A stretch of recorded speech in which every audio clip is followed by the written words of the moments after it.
किसी के पास बहुत अधिक धन होने से वह धनवान नहीं हो जाता, बल्कि जिसका हृदय बड़ा होता है वही असली धनवान होता है। हृदय बड़ा होने से मतलब है दूसरों को खुश देखकर खुशी होना और दूसरों को दुखी देखकर दुखी होना। जब आपकी करुणा जाग पड़े तो समझो कि आप असली धनवान बनने की राह पर अग्रसर है।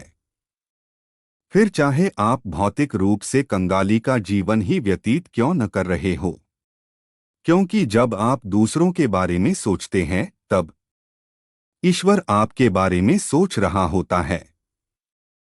यह बात कहने सुनने में भले ही अजीब लगे, किंतु इस कहानी से आप इसे अनुभव कर सकेंगे। कहानी कुछ इस प्रकार है कि एक बार भगवान श्री कृष्ण और अर्जुन नगर का भ्रमण कर रहे थे। देख रहे थे कि नगर में सब कुशल मंगल तो है। तभी उन्हें एक ब्राह्मण भिक्षा मांगते हुए दिखाई दिया। ब्राह्मण देवता को भिक्षा मांगते हुए देखकर अर्जुन को उस पर दया आ गई। सोचा मुझे ब्राह्मण की सहायता करनी चाहिए और उन्होंने उसे स्वर्ण मुद्राओं से भरी एक पोटली भेंट की। स्वर्ण मुद्राओं की पोटली पाकर ब्राह्मण बड़ा खुश हुआ। अर्जुन को धन्यवाद देता हुआ वह सुंदर भविष्य के स्वप्न संजोने लगा। सपनों की दुनिया में खोया हुआ ब्राह्मण अपने घर लौट ही रहा था, तभी रास्ते में उसे प्यास लगी। पास ही एक कुआं था। आथ अपनी पोटली को एक तरफ रखकर ब्राह्मण ने कुएं से पानी खींचना शुरू किया। तभी दुर्भाग्य से एक लुटेरा, जो काफी समय से मौके की तलाश में उसका पीछा कर रहा था, वहां आया और झट से पोटली लेकर भाग गया। ब्राह्मण कुछ करता उससे पहले ही लुटेरा भाग चुका था। रोक धोकर ब्राह्मण फिर से भिक्षा मांगने लगा। अगले दिन फिर से श्री कृष्ण और अर्जुन नगर भ्रमण को निकले। इस बार फिर उन्होंने उस ब्राह्मण को भिक्षा मांगते हुए देखा। आश्चर्य से देखते हुए अर्जुन उस ब्राह्मण के पास गए और भिक्षा मांगने का कारण पूछा। ब्राह्मण ने अपना सारा दुख सुना दिया। ब्राह्मण की व्यथा और वेदना जानकर अर्जुन बड़ा दुखी हुआ। इस बार अर्जुन ने ब्राह्मण की सहायता में एक बेशकीमती माणिक्य भेंट किया। बेशकीमती माणिक्य पाकर ब्राह्मण की खुशी का कोई ठिकाना न रहा। अर्जुन को बहुत बहुत धन्यवाद देकर वह माणिक्य को सबकी नजरों से छुपाते हुए वह अपने घर पहुंचा। ब्राह्मण ने सोचा इसे ऐसी जगह छुपाना चाहिए जहां यह एकदम सुरक्षित रहे। आठ उसने अपने घर में रखे एक पुराने घड़े में माणिक्य को छुपा दिया। माणिक्य को सुरक्षित स्थान पर रखकर उसने चैन की सांस ली। दिन भर की दौड़ धूप से वह बहुत थक चुका था। आठ घोड़े बेचकर सोने लगा। उस समय उसकी पत्नी पानी लेने गई थी। आठ यह बात वह उसे बताना भूल गया। दुर्भाग्य से उसी दिन उसकी पत्नी के हाथ से नदी से पानी लेकर आते हुए रास्ते में घड़ा टूट गया। आठ वह वापस लौटी और पुराना घड़ा लेकर नदी पर पानी लेने चली गई।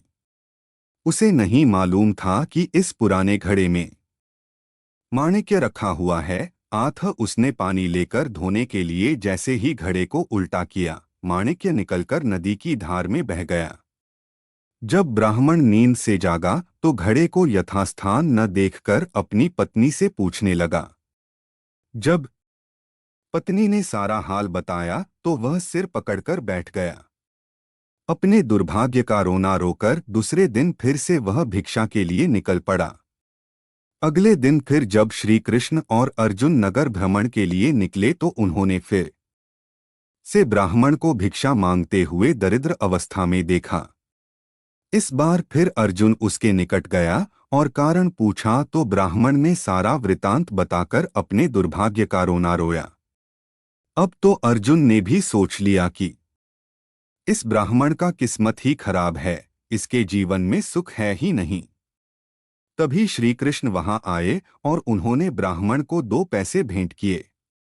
यह देखकर अर्जुन हंसते हुए बोला, हे केशव, जब मेरी दी हुई मुद्राएं और माणिक्य इस अभागे की दरिद्री नहीं मिटा सके तो आपके 2 पैसे से इसका क्या भला होगा। यह सुनकर श्री कृष्ण मुस्कुराए और बोले, चलो इसके पीछे चलकर ही देख लेते हैं क्या होता है। अब ब्राह्मण बेचारा रास्ते में सोचता जा रहा था कि 2 पैसे से तो किसी एक व्यक्ति के लिए भोजन भी नहीं आता, पता नहीं प्रभु ने मुझे ऐसा तुच्छ दान क्यों कर दिया होगा। ऐसा विचार करके वह जा ही रहा था कि तभी उसे रास्ते में एक मछुआरा दिखाई दिया। ब्राह्मण ने देखा कि मछुआरे के जाल में एक नन्ही मछली फंसी हुई है जो छूटने के लिए बहुत तड़प रही थी। ब्राह्मण को उस नन्ही मछली पर दया आ गई। ब्राह्मण ने सोचा, इन 2 पैसों से और तो कुछ होना जाना है नहीं, इस मछली की ही जान बचा देता हूँ। ब्राह्मण की करुणा जाग पड़ी और उसने मछुआरे से मछली खरीदकर अपने कमंडल में डाल ली और उसे नदी में छोड़ने के लिए चल पड़ा। ब्राह्मण मछली को लेकर बाजार से गुजर ही रहा था कि उसने देखा कि मछली के मुख से कुछ निकला। यह वही माणिक्य का था जो उसने पुराने घड़े में छुपाया था। माणिक्य मिलने की खुशी में ब्राह्मण जोर जोर से चिल्लाने लगा, मिल गया, मिल गया, मिल गया। तभी संयोग की बात है कि वह लुटेरा जिसने ब्राह्मण की मुद्राएं लुटी थी, वह उसी बाजार में था। उसने ब्राह्मण को चिल्लाते हुए देखा तो सोचा कि निश्चय ही ब्राह्मण ने उसे पहचान लिया है, इसलिए चिल्ला रहा है। अब जाकर ब्राह्मण राज दरबार में उसकी शिकायत करेगा, ऐसी सोचकर लुटेरा भय से कांपने लगा। लुटेरे ने ब्राह्मण से क्षमा याचना करने में ही भलाई समझी। लुटेरा भय से कांपते हुए हाथ जोड़कर ब्राह्मण के पास गया और क्षमा याचना करते हुए सारी मुद्राएं उसे लौटा दी। यह देखकर अर्जुन भगवान श्री कृष्ण के समक्ष नतमस्तक हो गए और बोले, प्रभु ये कैसी लिया है। जो कार्य मेरी दी स्वर्ण मुद्राएं और माणिक्य नहीं कर सके वो आपके दिए 2 पैसे ने कर दिखाया। भगवान श्री कृष्ण बोले, हे अर्जुन, उस समय में और इस समय में फर्क केवल ब्राह्मण की सोच का है। जब तुमने उस निर्धन ब्राह्मण को मुद्राएं और माणिक्य दिए तब उसने केवल अपने सुख के बारे में सोचा, किंतु जब मैंने उसे 2 पैसे दिए तब उसने दूसरे के दुख को दूर करने के विषय में सोचा।